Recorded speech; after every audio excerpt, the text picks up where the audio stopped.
Welcome to the Deep Dive. Today we're diving into version management. It might sound a bit techy, but trust me, it's like having a time machine for your code. And who wouldn't want that, right? All right. Whether you're new to coding or you've been doing it for years, this deep dive is for you. We've got some great sources to help us uncover the ins and outs of version management. Get ready for some aha moments. You know, it's funny how people often don't think about version management until they really need it. But it can be a lifesaver, especially when you're working on really complex projects. I bet losing hours of work because your computer crashed is bad enough. But can you imagine if that happened to an entire code base? Yeah. That's every developer's nightmare. And our sources really emphasize how crucial it is to have good backups. Yeah, one of them even compares a broken backup system to having a flat tire on a road trip. You never realize how much you need it until it's too late. Ouch, that's a perfect analogy. But version management, it's so much more than just backups. It's like keeping track of every single change you've made to your code, like a detective's logbook for your project. Yeah, like imagine this. You've just released version 2.0 of your amazing new app. Everyone loves it. Your team is already working on the next big update, version 3.0, packed with all these awesome new features. But then you find a huge bug in version 2.0. Oh no, what do you do? You got to fix it fast. But the problem is your team's already deep into development on version 3.0. That's where branching comes in. Hold on, branching? Does our code literally start growing branches? Haha, not quite. But it's kind of like creating a parallel timeline for your code. You make a separate branch from the point where you released version 2.0, so part of your team can fix the bug in 2.0 without messing up the work on 3.0. Oh, okay, I get it. So it's like having two separate tracks, right? So you can work on multiple versions at the same time. Exactly. So one team's creating version 2.1 with the bug fix, while the other team keeps building those cool features for version 3.0. It's like time travel for your code. But what happens once the bug is fixed? Then you merge the changes back into the main line of development. So that bug fix is included in version 3.0 as well. This keeps everything consistent and prevents the bug from showing up in future releases. That makes total sense. You wouldn't want that bug to keep popping up like a pesky mosquito. But wouldn't merging those branches get super complicated? Especially with a big team working on all sorts of different things. Absolutely, and that's where a really good version management system becomes so essential. It's like a super organized librarian for your code, keeping everything in order and helping you merge those changes smoothly. It can even spot the differences between versions and warn you about any potential conflicts before they become problems. Wow, so it's like a safety net and a referee all in one. Exactly. But you know, version management isn't just about fixing bugs. It can actually play a huge role in developing entirely new products too. Wait, really? You can create whole new products just by branching off existing code. How does that even work? Think about Instagram, for example. They started as a simple photo sharing app, right? But then they branched out to create separate apps like Boomerang and Hyperlapse.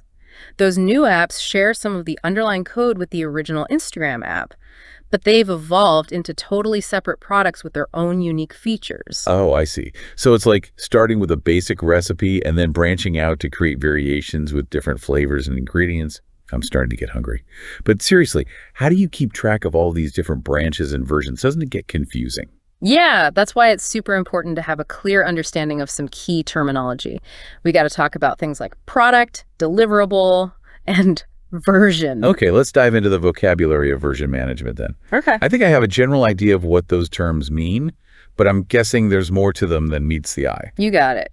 So first up, product. That's the big picture name that everyone knows. Think Microsoft Word or Adobe Photoshop. Right, like the brand name, basically. Right. Exactly. Then you've got deliverables. Whoa. Those are all the individual pieces that make up the final product, like all the ingredients that go into making a delicious cake. You've got the executable file, which is like the cake itself. And then you have libraries of code, graphics, documentation, all the different elements that come together to create the final experience. Okay, so product is the cake, deliverables are the ingredients. I'm starting to get hungry. But what about version? It's not just about randomly slapping a number on a file, right? Definitely not. Version is all about tracking the evolution of both the product and each individual deliverable. Every time you make a significant change, you bump up the version number. This helps you keep track of which set of files belongs to which release. It's like a timeline for your code. So like version 1.0 is the initial release. Mhm. Version 1.1 has some bug fixes, and the version 2.0 is a major update with all those awesome new features we were talking about earlier. Exactly. It's all about staying organized and making sure you can always go back to a specific point in time. You got it. And within each version, you might have multiple builds. A build is like a snapshot of the code at a specific moment in time. For example, version 1 might go through several build cycles while you're fixing bugs and refining the code before it's ready to be released. Wow, this is getting pretty detailed, Yeah. but I can see how incredibly helpful this would be, especially when you're working on a complex project with a whole team of developers. Absolutely. And honestly, we've only just scratched the surface of all the terms and concepts involved in version management. But the key takeaway here is that these fundamental ideas apply across the board. It doesn't matter what specific tools or technologies you're using. It's about thinking systematically, tracking your changes carefully, and having a reliable way to go back in time if you need to. Exactly. Okay, so we've covered product, deliverable, version, and build. Mm-hmm. But I'm sure there's more, right? Yeah. What else do we need to know to become fluent in the language of version management? Well, there's deliverable type, which basically tells you what kind of file you're dealing with. Like, is it a Windows application, a database, documentation, and so on. Then there's the deliverable source, which tells you where the source files are located within the version management system. So it's like a super organized filing system for your code, with labels and folders for everything. But what happens when you need to actually put all the pieces together to create the actual software? That's where deliverable build scripts come in. These scripts tell you how the deliverables are built or compiled. Some might need specific commands or programs to generate those final executable files, while others might just need to be copied to a certain location. So it's not just about storing the code, it's also about having instructions on how to assemble it into a working product. Exactly. And once you've built a version of your product, you need a safe place to keep it. That's where the build repository comes in.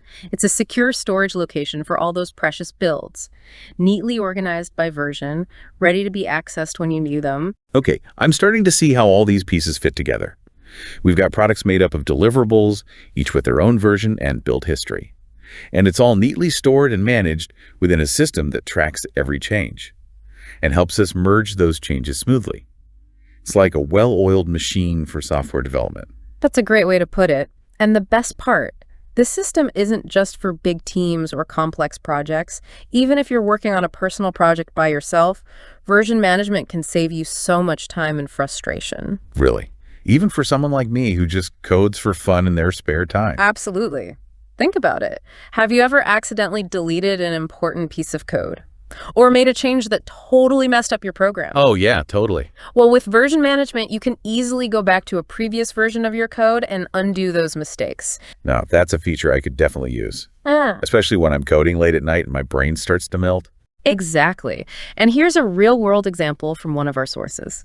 Imagine you're working on a big program and you add some temporary code to help you find and fix errors. It's called debug code. It's easy to forget to remove those little snippets of code before you release your final product. Oh yeah, I've totally done that before. It's like leaving the scaffolding up after you've finished building a house. Exactly. But with version management, you can easily compare different versions of your code and spot those leftover debug snippets before they cause any problems. So version management is like a code inspector, making sure your software is clean and polished. But besides preventing disasters, are there any other benefits for individual developers? Tons. Version management can also help you experiment more freely with your code. You can create branches to try out new ideas without worrying about breaking your main project. If it works out, you can merge those changes back in, and if not, you can just discard the branch and move on. So it's like having a sandbox where you can play around with different possibilities without messing up your main creation. That's a great analogy.